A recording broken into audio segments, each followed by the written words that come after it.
I'm your host, Scott Mays. Today we have a special guest. I'm here with James Camacho, who's a digital sales executive for Yellow Pages in Bedford, Massachusetts. Welcome to Unmuted.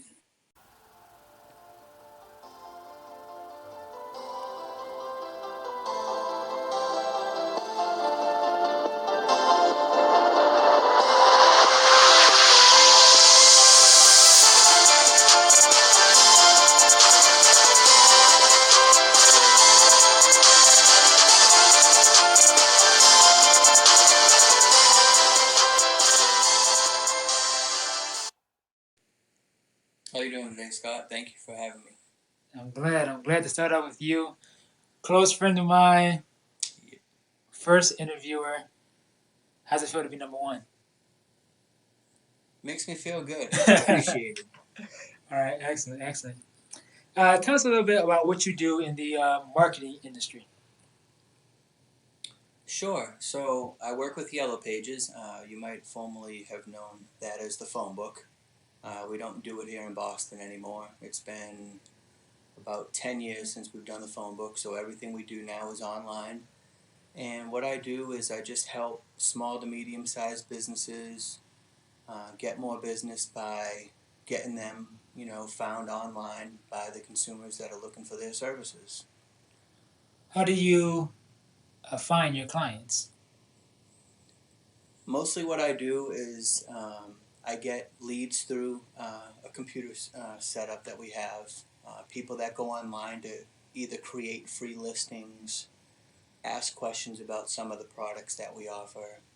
But I also do some cold calling. I get phone numbers off of people's trucks, the businesses, and things of that nature. So that's pretty much how I get the clientele. Do you enjoy your work? Yes, I do enjoy it. I've always liked doing sales. It is tough at times, don't get me wrong. Picking up the phone, calling people you don't know sometimes is pretty tough. You get a lot of anxiety, I guess, sometimes not knowing how somebody's going to react, but overall, you just try to do the best you can and try to show the value in what you're trying to do for the company. What type of personality would you say goes best with this type of work? I would say, personality wise, being there for somebody, being outgoing, being relatable, being somebody that they feel like they can talk to and trust and believe in rather than somebody just acting like a robot trying to make a sale. Hmm. Hmm. Awesome. So, what do you do when you're not working? Usually, when I'm not working, I watch TV. I talk to my kids a lot through either texting or FaceTime. Um, and go to the gym. I've been going to the gym a lot lately, trying to watch what I eat, trying to get, feel better with about myself and about, where I'm heading in my life. How do you include play in your life? Well, Scott, I really don't have much play in my life right now. I typically just go to work, come home, like I said, go to the gym, cook dinner, and sit down and just watch TV and go to sleep and wake up and do the next thing over the next day. So, there's no time really spent on, let's say, Xbox, my friend, or movies. Um, how often do you have time for just even those small pleasures?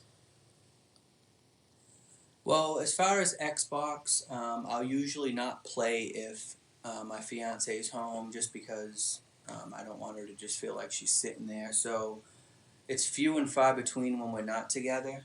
I'll just play, for example, in the morning before going to work, I'll play a game, or if she's not up yet, I'll come down and play a game. As far as movies and stuff like that, we normally watch together. Unfortunately, with the financial situation I'm in now, I don't really have the money to go out to the movies or do those kind of things that I like doing. Going out and experiencing different things.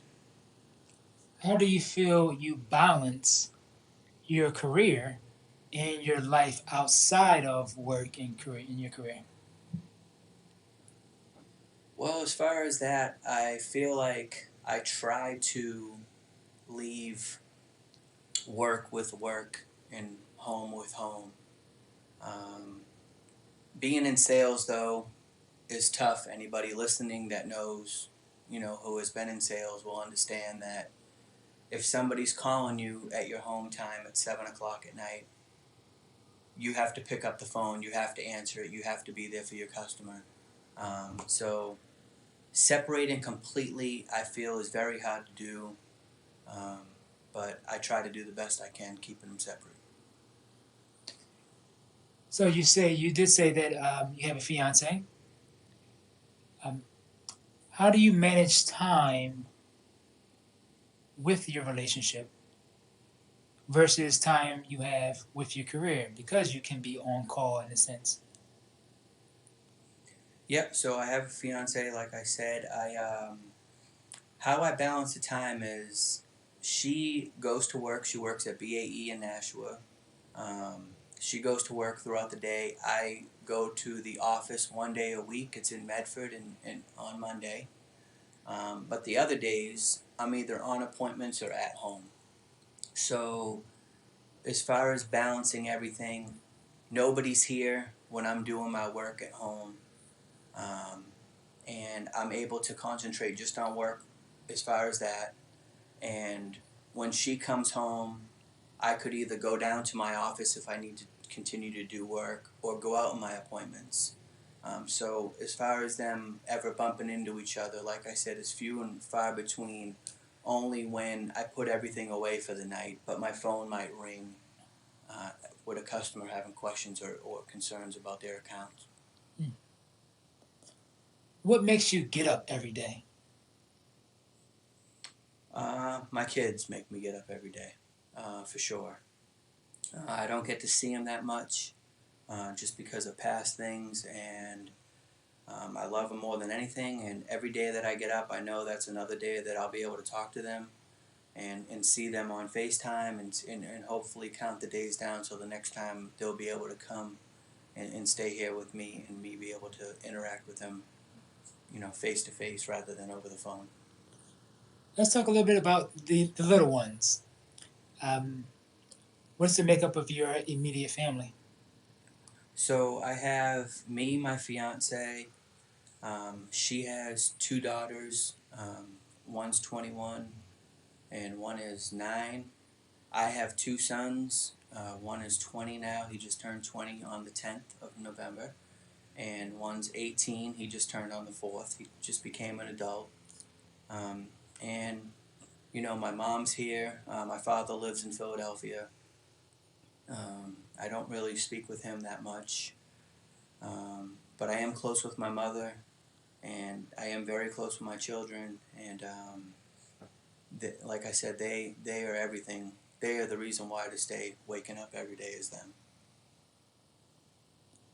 What would you say inspires you to be better or to grow?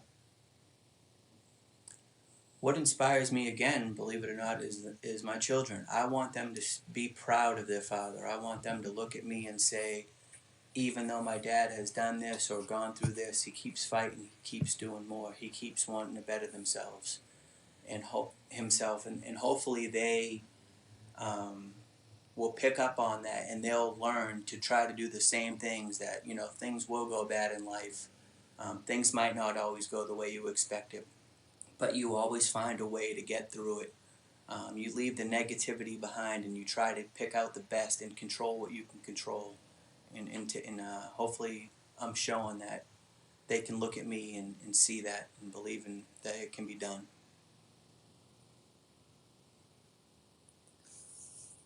And that's definitely true. Um, we know that you currently live in Nashua.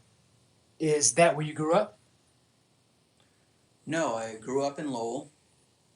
which is in Massachusetts. I lived there, went to school, grew up there my whole life. Um, I lived there until I graduated high school, and then I ended up moving with. I had an ex-wife. I moved out to Kentucky with her and her family, which in turn then we moved to Ohio. But ultimately, after everything, I ended up back here at home. Came right back. Came right back, and I actually did live in Lowell for a while, but then I decided a few years ago to move up to Nashua, um, and I really like it here in New Hampshire. How was it like growing up in Lowell? Lowell, if people don't know, is a pretty tough city to grow up in. Um, it's a lot of diversity, a lot of different things going on, a very populated city. Um, unfortunately, there's a lot of crime and different things, but I really believe that growing up in Lowell made me the person I am today. It made me learn things, learn how to, you know, be accepted amongst not only my peers but everybody else. It made me realize that there's a whole other world out there, different cultures, different way people look at things, and I feel that to the people who don't think living in the city actually is a good thing. I'd have to disagree because I feel like growing up in the city really teaches you a lot of things that you might not otherwise learn living in a small rural town. Yeah, so I wanted to touch on that a little bit as well. Um, how would that environment compare to the environment in Ohio or the environment in New Hampshire and like Nashua for a young teen or someone growing up? How could you compare those three different places in Mass, Ohio, and New Hampshire? Well, actually, I can compare it pretty well because my children, they grew up in Ohio, a small town, um, and where everybody knows everybody. There's no diversity. Everybody is all the same. Um, and seeing, I coached football for several years. I coached basketball for several years, baseball as well. And anytime these children that lived out in a quote unquote rural all white neighborhood would come in and play a city team, um, which is obviously diverse and has all different kinds of races and personalities and all that on it. Um, Immediately, you would see scared people, nervous people, not feeling that they can compete with these athletes. Um, where me, growing up in Lowell, that's what I grew up with every day. These were my teammates. These were my competitors. I was used to it. So playing against anybody was the same as against playing against anybody. It wasn't, oh my gosh, we're going to Cincinnati and we're playing against this all black team and everybody is doesn't know what to do because they don't see that every day. They don't know. They don't think they can compete with that. If that makes sense. Yeah, definitely. So it's saying the experiences are different. Um, what would be some positives you would say there there are for living and growing up in a rural area or in a place where everyone knows you? To me, the biggest positive I feel is that I think you can you get to know people better. You get to have closer friends. I know that sounds strange, but growing up in Lowell, there's several different elementary schools. There's several different middle schools. Then you go to high schools. There's 3 different high schools. So you might live in Lowell. You might live in Nashua, and you might not even know the people that you're going to high school with because you never even seen them growing up. Compared to as in Ohio, such a small town, there is only one elementary school, there is only one middle school, and there is only one high school. So everybody knows each other. There's more of a tightness group. I feel like people are a lot nicer and there for you because they've known you longer and got to grow a better relationship with you throughout the time rather than in a city where you might only know somebody 1 year of school and then the next year they're gone. Hmm. So let's talk a little bit about high school. First off, how was high school growing? For you growing up. High school is great. High school, I wish I was had a little more muscles. Um, I was pretty skinny, but I loved high school. I had a lot of girlfriends. I had a lot of fun, and I wish I did play sports more and concentrated on that more than girls. And I wish that's something I could have changed. But as far as overall in high school, it was a great time. Um, I was quote unquote one of the cool kids, if that's what they call it. And like I said, it just having all the girls and living the dream supposedly in high school is how I had it. I enjoyed your time. In high school, is there anyone who you can point at who helped you make career choices? Who- Um, I would say in high school, that is one of the things that I feel going back to what we were talking about being in the city is that I didn't really get compared to what my kids ended up getting. One with you, of course, and the other being in the small community. I didn't really have that person that stuck out for me and told me to go the right way. My father was gone. Um, my mom moved to Washington State and just left me alone with my grandmother. So I would say if anybody helped me get through anything would probably be my meme. She was always there for me, and she always wanted my best interest. Even though I didn't see it like that in high school, a lot of the times being a kid that knew it all, she was always there and always kept me in line and kept me going in the right direction. Excellent. So, what decisions did you make coming out of high school? Your grandmother's there to support you. What kind of decisions did you make during graduation or around graduation?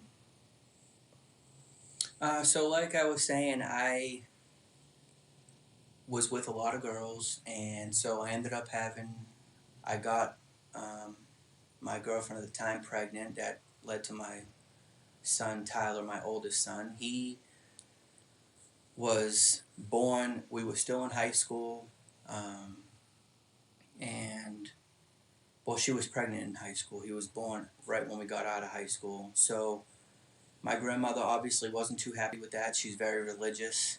Um, but instead of pushing me out the door and calling me a failure, she kept me on point, made me step up, be responsible.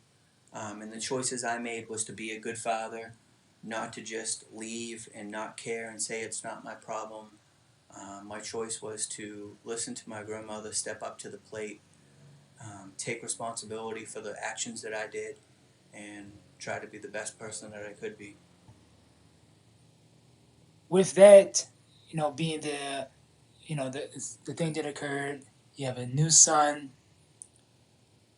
What type of job or career did you go into, or what type of decisions did you make there when it came to being responsible? Because I know responsibility is not just being there, but also now you have a son who needs things, who needs resources. Mm-hmm. So what type of decisions did you make at that point?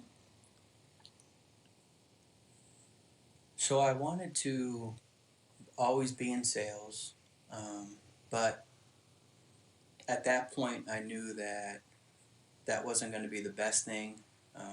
Like you said, having a young baby needs formula, diapers, everything possible for your baby. Um, So what I ended up doing was getting my CDL. Every time I would look in newspapers for jobs, I would see, labor help, $8 an hour here, or, you know, um, cleaning up yards or mowing lawns or whatever. And then I would see 100 jobs: truck driver, $50,000, $60,000, truck driver, $20 an hour, truck driver, truck driver. So I ended up doing something that I didn't really want to do, but I knew I had to do to take care of my family. So again, that goes back to my grandmother, getting on me to make the right decisions and putting my my son first and my girlfriend first was number one priority. So I ended up getting a CDL and driving trucks to make as much money as I could and to be able to provide for my family. Yes, and I know we talked about that plenty of times before. The experiences you had as a truck driver. Um, I kind of want to touch on that as well. Just how was it? How was it? How long did you continue in that career? I know obviously now you're doing something different. Just how was that environment, that career choice? I would say it was good and bad. It was good because number one, the money. I knew it was paying the bills. I knew it was getting my son and then eventually my second son everything that they needed and wanted. And that was my number one goal was to make sure that my kids grew up with a better life than what I had, as far as material things, I guess, and love and showing them that their father would do anything for them, um, to help them grow and become great young men compared to what I ended up growing up with. So I would say on that part it was good. Um, the bad parts were being a truck driver. Obviously, you're alone all the time. You have a lot of time to think about things, um, and a lot of people know is your own worst enemy is yourself. Mm. When you start thinking about things and why and having a lot of time to just sit there and go over things over and over and wondering, you know, what your girlfriend's doing at home or, while you're gone and what your kids are doing. And, there would be times where I would have to spend 3, 4 days away from home and I would have to call them and I wouldn't be there to even see them do, little stupid things people might think as brush their teeth or tuck them into bed. But to me, those were huge. Those were things that I wanted to be there for. So that was the hardest part about everything is not being there for, you know, a couple days doing the little things that I would do every night while I wasn't driving trucks. And that's a lot to keep to yourself or to deal with. Is there anyone that you confided in, that you talked to during those times? No, I didn't really have anybody except for their mom. Um, my mother, like I said, we even though things are good now, we had not really a relationship once she moved. And my father, he was the same way. So I didn't really have too many people to talk to, and that's what made it even more difficult being on the road in a way is you start talking to yourself and things just start going crazy in your mind when you Mm. try to start doing everything on your own in your own head. Mm. Mm. So let's continue with a little bit more reflection and taking a look back at your years. How old are you now? I'm 38 now. 38. Yes. Yes. Peyton Manning years. You're getting there. Uh, Um, did you expect to be in this position at 38? nope, no, I did not. Let's take a look. I know throughout time, when you're young, you come up with many different ideas of what it's going to be like once you're an adult, once you have your freedom. You know, even things you're interested in, and you might be interested in when you're 5 and 10 years old, and then it changes over time. Can you talk about just those transitions of what you thought you wanted to do, what you thought life would be like, even when you're younger, as early as you can remember, to up until you know your high school career, high school years? Sure, yeah. I actually started out when I was the youngest, I think. I wanted to be either like a firefighter or a policeman or Yes, something like that, adventurous and as we all, yes. yeah.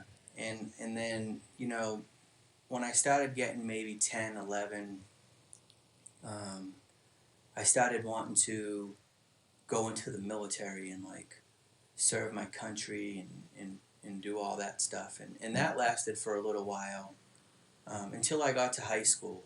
And in high school, I thought I was going to be Hugh Hefner. I thought I was going to be rich and have money and have a bunch of girls around and, that whole mentality, being a teenager, thinking I'm going to have it all.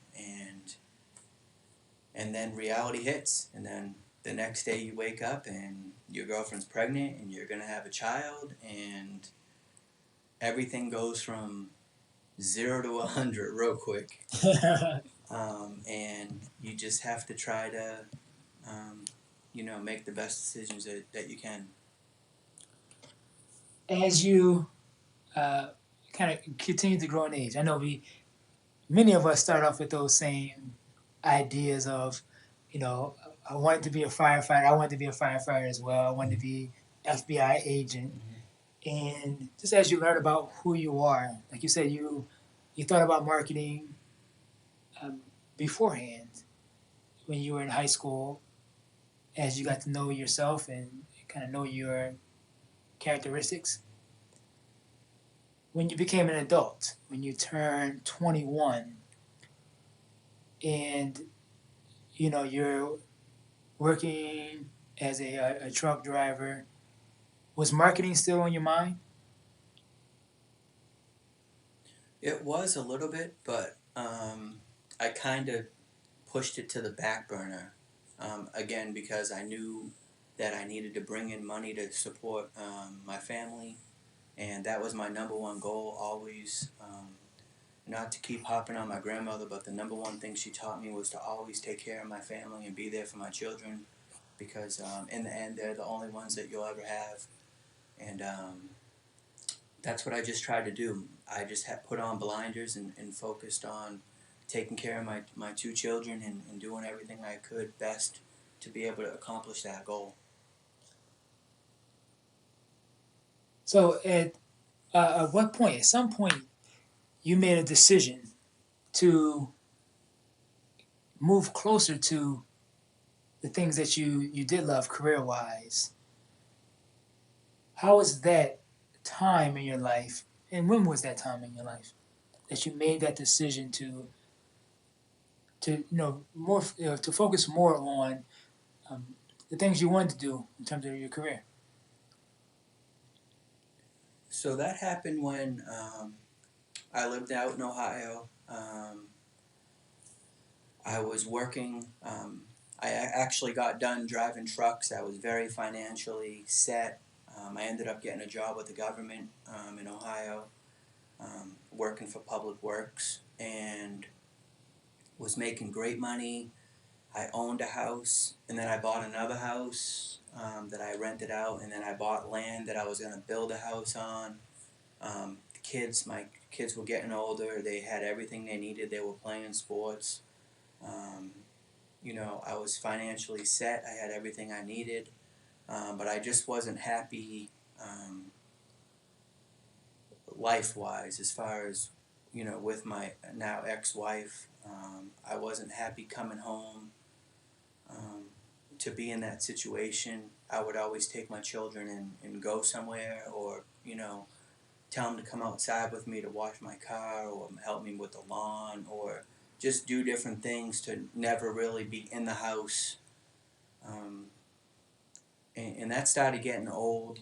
Um, I started just buying things to keep myself happy.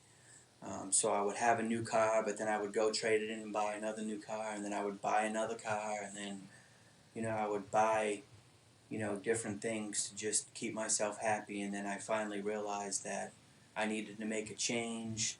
My kids were getting older. I did everything with them that I wanted to do, and I wanted to try to start focusing on what I was happy with. And that was probably about 6 years ago, I would say.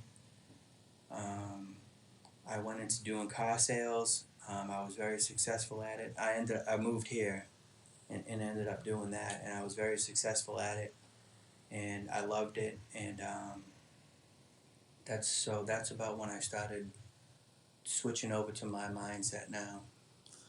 And for some people, they might say that it does take kind of a point in your life where things aren't going so well, where you kind of make those decisions, finally make those decisions. Do you think it's necessary that it's you know kind of in some way it becomes a low point? Not in every way. You said you were doing really well. The kids were happy, so things were going well with your life. But for you, in terms of like kind of your thought process towards the things that will make you happy, it wasn't at its peak. Do you think that it needed to be a lower point for you to make the decision to try something different? Yeah, and I think, um, unfortunately, that's what I waited for. Um, I don't think people should.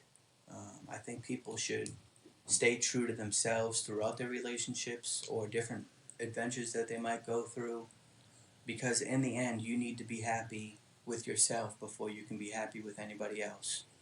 And for me, going all the way back till I was a teenager, my main focus was making sure that everybody else was happy before myself. My kids were happy, my wife at the time was happy, and they were all set before I would worry about me at all. And it wasn't until hitting the low point where I just wasn't happy anymore at all was when I made the change. But hopefully, people don't wait until that happens for them, because I feel like you should, if a relationship's going to work with somebody, or if you're going to be happy in a relationship, you need to be happy yourself. And that person, if if they do truly love you, and they are the ones that you want to be with and you're the one that they want to be with, will accept you for who you are, and know that you want to be happy as well. And that ties directly into um, what I want to ask you next. If you're speaking to someone who is in high school now and they're thinking about their life beyond high school, their career, their relationships, what kind of tips or advice would you give them about their career decisions or about relationship decisions? Well, this is actually perfectly in my wheelhouse, because I just had two kids that went through high school. One's a senior now, but the other one's in college.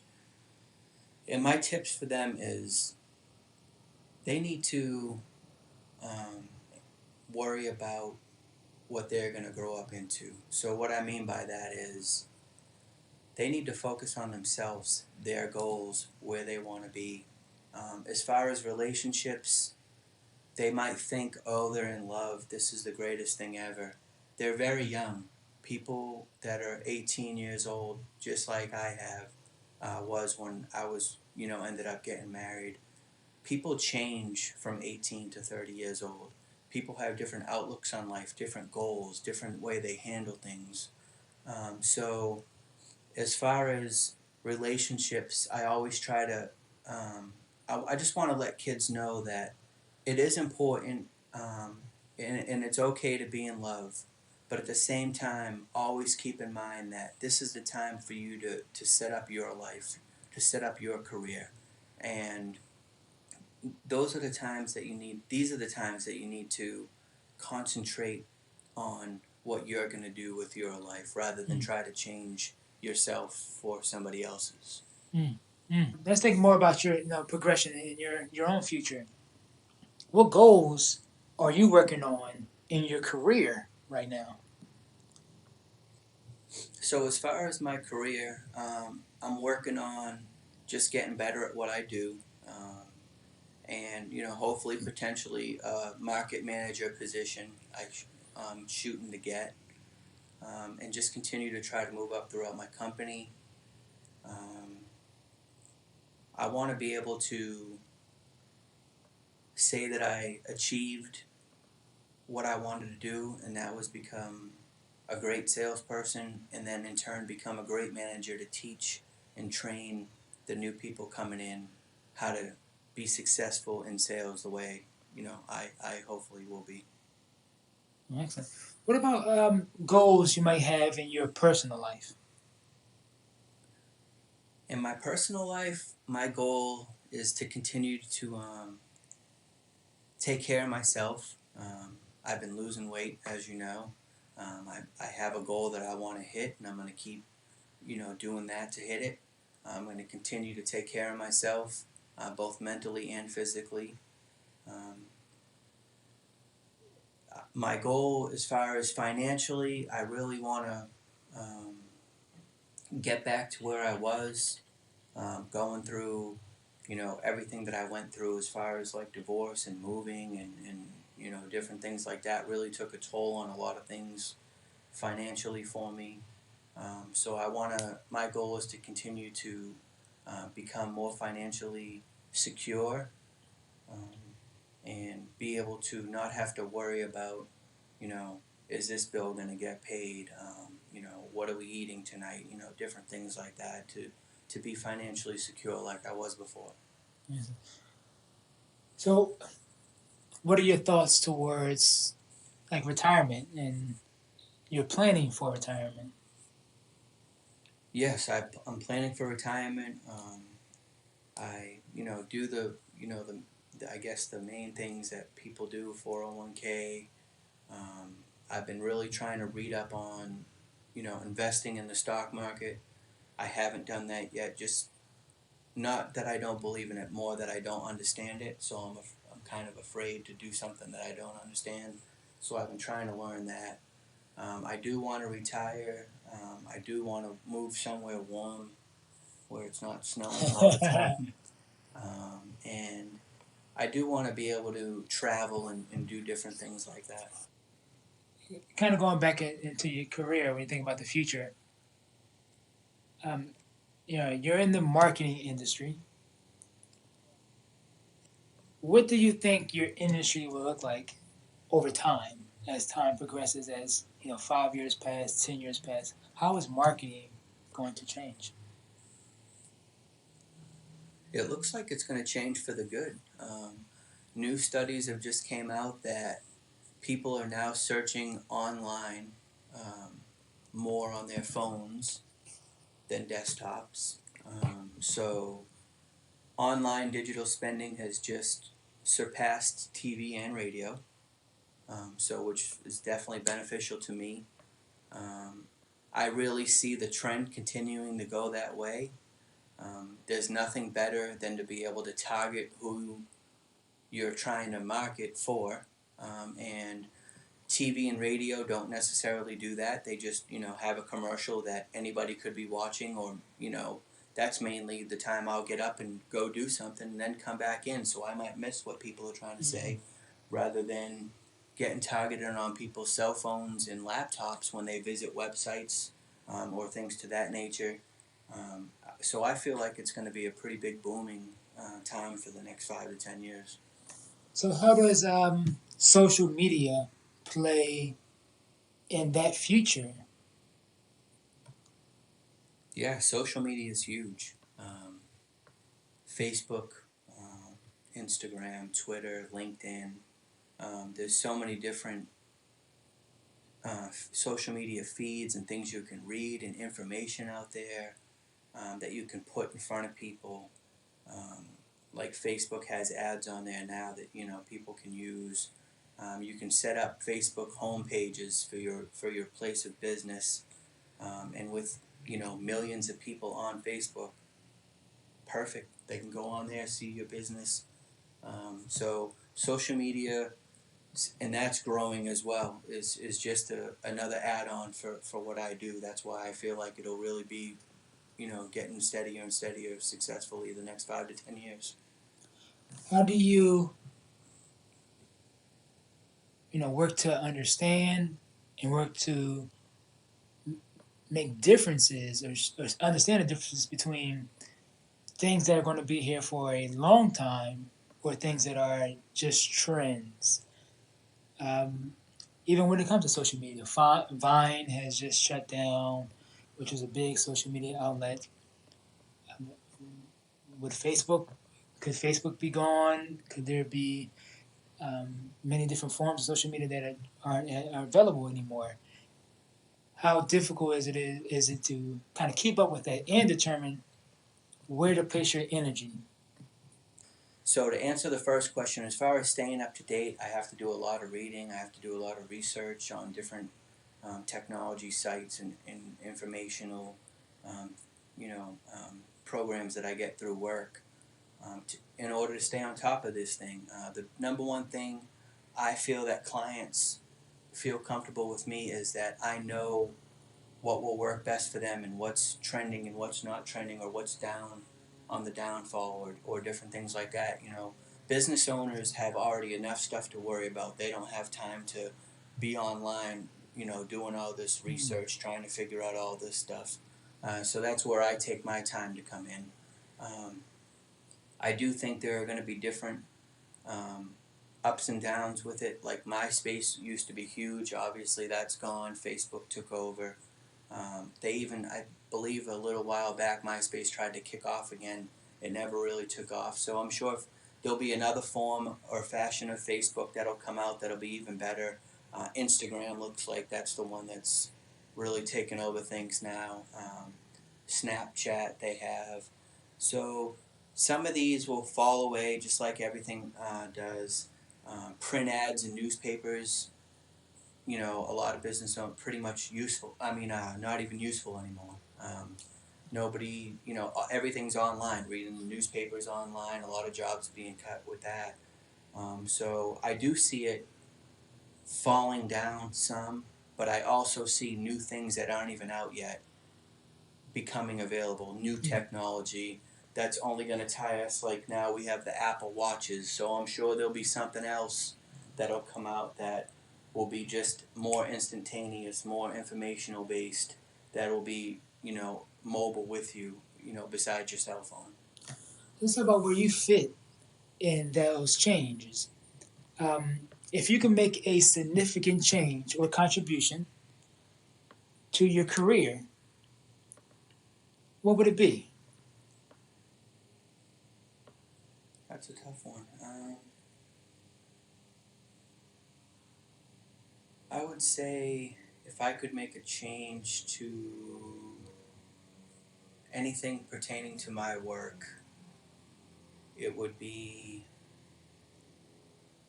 finding a way to make the products and things that we offer work for everybody. Um, I feel like there are a lot of smaller businesses that do important things for people, but don't have the revenue or ability to advertise and keep up with the bigger companies that do different things. Um, and if there was a way that we could keep the smaller shops, the mom and pops that are in downtown Nashua and downtown Lowell and all the small city businesses to be able to compete with the Walmarts and all those big huge companies, I wish I could find a way to be able to make something that could do that. Hmm. What about your contribution or change to the world in general? Well, hopefully, like everybody else, I just want the world to become a better place. It seems like there's so much anger and hatred and racism and just terrorism and so many different things going on right now. I just try to you know be there for people that need me to be there. I talk to people when they need to talk to me. I try to be a friend and listen. I try to you know recycle or you know try to just do different things to make the world hopefully better. And I feel like if everybody was on board for the same goals, it would be such a better world than what it's turning out to be right now. And lastly, how do you want to be remembered? I want to be remembered, number one, as a good father. Um, Number one, most important to me more than anything in the whole world. I want my kids to be able to 100% without any hesitation say, I loved my dad more than anything in the whole world, and he was the best father I could ever ask for. And, maybe I did have my faults or different things I could have done better, but he was always there whenever we needed him to be there. And so, above else, I just not even being the best son for my mom or dad or best husband or best anything. Number one, without hands down, is being the best father. That's it, for sure. Well, that's wonderful. Right, and thank you, James. Yeah, thank you. Thank you for being my first interviewee. I had a great time. Yeah, it was great. Hopefully, many more for you. Oh, thank you. Thank you very much. Thank you very much. Well, Scott, so that was a really inspirational interview. What was that like for you as the person interviewing a very good friend of yours? It was comfortable. I think, especially for the very first time, your nerves are high and you're a little anxious about the interview itself. So having a conversation with a close friend, especially on personal matters, is comfortable. And I think that's necessary for your very first interview. Okay. Do you think that's something that you would do again? Definitely, definitely. I had such a great time just flowing with the conversation, knowing that I wanted to ask specific questions, but at the same time, I wanted to keep the conversation moving forward and not backtracking on anything. So it was a great moment to have for myself to really accomplish something like this. Okay. So tell everybody who we have coming up in our next episode of the Unmuted series. Again, I continue with this pattern to start off with a close friend of mine, and this is someone I met because of our working relationship. So you shall meet him very soon. Who is it? Are you going to tell us? Well, this is another James, and this is James Donetsky. Okay. So I think you need a little bit more diversity in the friendships that you have, that both of these people happen to be Jameses. But I can't wait to hear from James Donetsky in our next interview. And I have a few more Jameses coming up, so you'll hear that name again. Please no. Please don't. All right. Thank you, Scott. Thank you. And we'll see you guys next time.